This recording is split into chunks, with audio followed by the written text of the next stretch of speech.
Starter તરીકે ઉપયોગમાં લઈ શકાય તેવી મકાઈની રિંગ્સ બનાવીશું. તેના માટે એક પૂરણ બનાવીશું. એના માટે કડાઈમાં થોડું તેલ ગરમ કરવા મૂકી તેમાં આદુ મરચાંની પેસ્ટ ઉમેરી સાતળી લઈશું. હવે તેમાં ઝીણી સમારેલી ડુંગળી ઉમેરી અને એકવાર બધું હલાવી લઈશું. હવે તેમાં સ્વાદ અનુસાર મીઠું મિલાવી લઈશું અને ફરી હલાવી ડુંગળી થોડીવાર ચડે ત્યાં સુધી તેને સાતળી લઈશું. ડુંગળી સરસ સતળાય ત્યારે તેમાં ઝીણા સમારેલા કેપ્સિકમ ઉમેરી લઈશું અને તેને પણ બરોબર મિલાવી કેપ્સિકમને થોડીવાર સીજવા દઈશું. કેપ્સિકમ સરસ સીજાઈ જાય ત્યારે તેમાં બાફી અને રફલી ક્રશ કરેલી મકાઈ ઉમેરી લઈશું.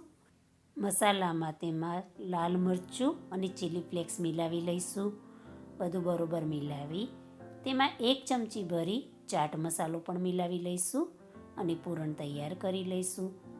હવે એક સ્પ્રેડ બનાવીશું. તેના માટે લીલી ચટણી લઈ તેમાં ટામેટો કેચઅપ, ચાટ મસાલો, લાલ મરચું ઉમેરી બધું બરોબર હલાવી સ્પ્રેડ તૈયાર કરી લઈશું.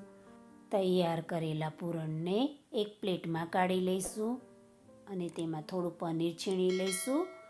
તેમાં 1 ક્યુબ ચીઝ પણ છીણી લઈશું. બધું બરોબર મિલાવી પૂરણને તૈયાર કરી લઈશું અને પૂરણને એક સાઈડે મૂકી દઈશું. હવે બ્રેડ લઈ લઈશું. વાટકીની મદદથી બ્રેડને ગોળ કટ કરી લઈશું.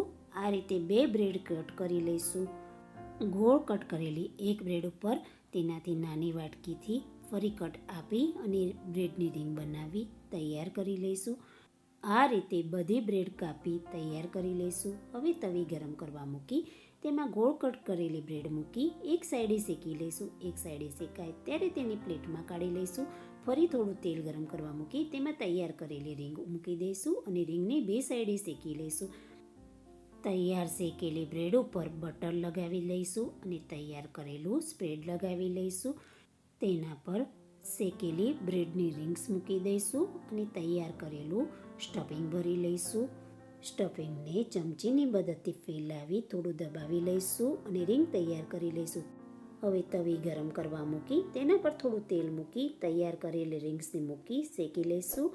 રિંગ્સ તૈયાર થઈ જાય ત્યારે તેને ટોમેટો કેચઅપ સાથે સર્વ કરીશું.